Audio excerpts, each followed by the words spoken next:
You guys saw last week that I bought a plane.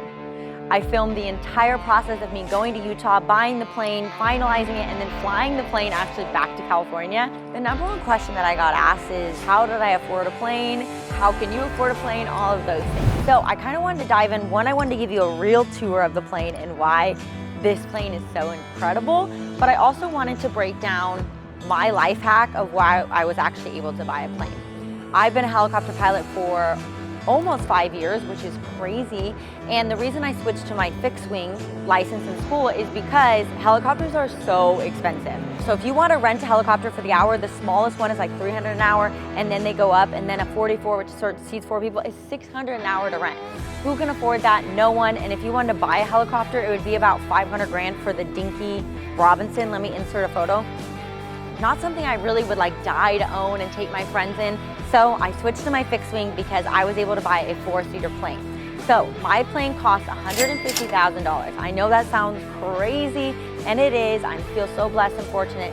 But the reason I'm able to get this plane is, one, you can get a loan, which is awesome. But two, I'm actually renting the plane back to the school that I go to school at. So this is the life hack of life hacks, because they're gonna use it all week for students. And then I'm gonna use it every single weekend. So I'm gonna commute to Vegas when I wanna go to Vegas. I'm gonna go to Tahoe. I'm gonna have all the adventures with my friends. The school is actually gonna pay me $6,000 to $14,000 a month, depending on how much they use it. This is a really busy school. I still have to pay for fuel, maintenance, all those things, but they upkeep my plane. We have maintenance in-house, which is incredible. And they have a really, really busy school. I go to Ascent Aviation. So the cool news for you guys is, if you actually wanna fly my plane, you can come to Ascent Aviation and fly it. But this will help me repay back my plane and let me fly for free. So a little life hack of how I'm able to afford my plane, which I'm so excited about. So now let's get a tour of this little bad boy, Piper Archer PA-28181.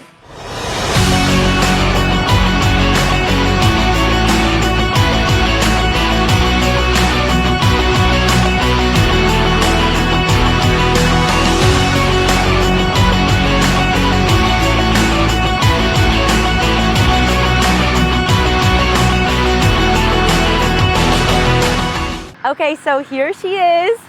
She's beautiful. She's a 1978.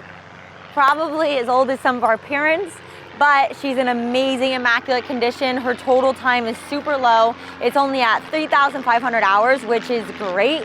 For an airframe like this, they are really good until about 12 to 15,000 hours. So she's immaculate, incredible. Now let's take you inside and what makes her super special. So let's go inside.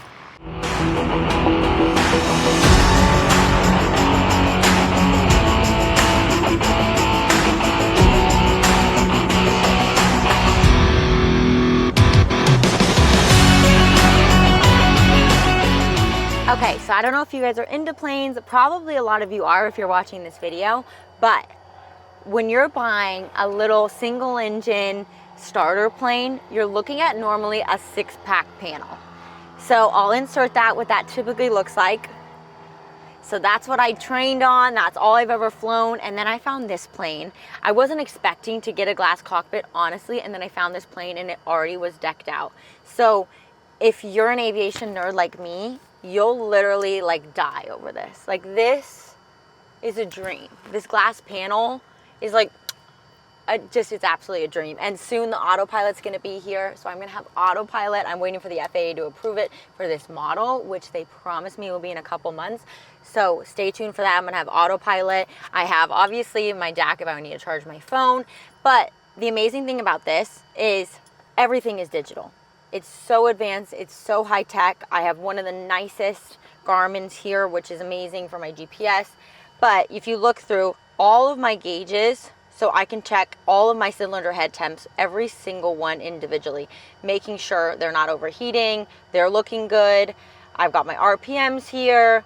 I've got terrain awareness. Oh, this right here, my trim, I can use my trim control from my finger. Instead of rolling this back, I have my trim control here. Super fancy. Can bug all my headings. So when I'm flying and I'm like, okay, I want to keep my altimeter here, boom, boom, boom, bug it. my heading, bug it, so that I can track it and keep it on point. Like I bugged it at 171 flying back from San Bernardino today, and that way I knew I can stay on my heading until I have my autopilot, because we all know as pilots sometimes you're not staying on your heading if on a long flight, or you try to. So this is the Dynon. A lot of people talk about the G1000 and they like that, but a couple of my pilot friends have now flown this and flown that, and they actually said they prefer the Dynon.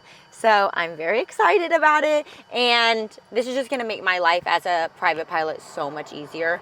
Now that I started on a 6-pack and I have this, I'm like, I don't think I could ever go back. I appreciate it so much. That is it for our avionics. I'm gonna go ahead and turn these off, but this is the interior. She's old.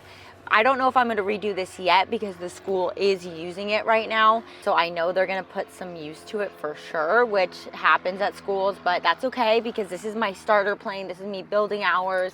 So I'm okay with them putting a little use to it. I hope they take care of it. But we do have the tan leather seats. You got the back seat in the back, guys. There's not a lot of room, and we don't have to go to baggage claim anymore. We're going just direct, beep, beep, no airport. And then you got the baggage in the back. So not much to a plane tour when it's this small. Make sure you comment below if you have any questions about this plane. This is a Piper Archer. I started flying on a Piper Warrior. This has a lot more power than the Warriors. The Warriors are a lot less expensive. When I was looking on the market, you could probably find a Warrior for 90,000, but there's so much less power. So for instance, when we were flying home from Utah, it was a really high elevation, it was a really hot day, and the density altitude was really high, so we could barely get off the ground. And it was literally just me and my friend Jay who came with me to pick up the plane. So if you don't have a lot of power like a Warrior, it kind of limits your adventures. It's great for learning, it's great for school, but it limits your adventures because you don't have a lot of power. And it's also very slow. So this one I'm cruising at 125 knots on my way to a destination. So I can get there pretty quickly.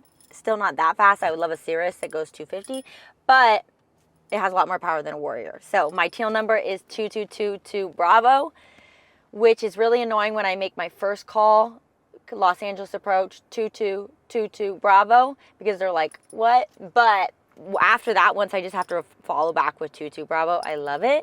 I also grew up in playing sports my whole life, and my number was always number 2. That's my family number, so it felt meant to be when we found this plane.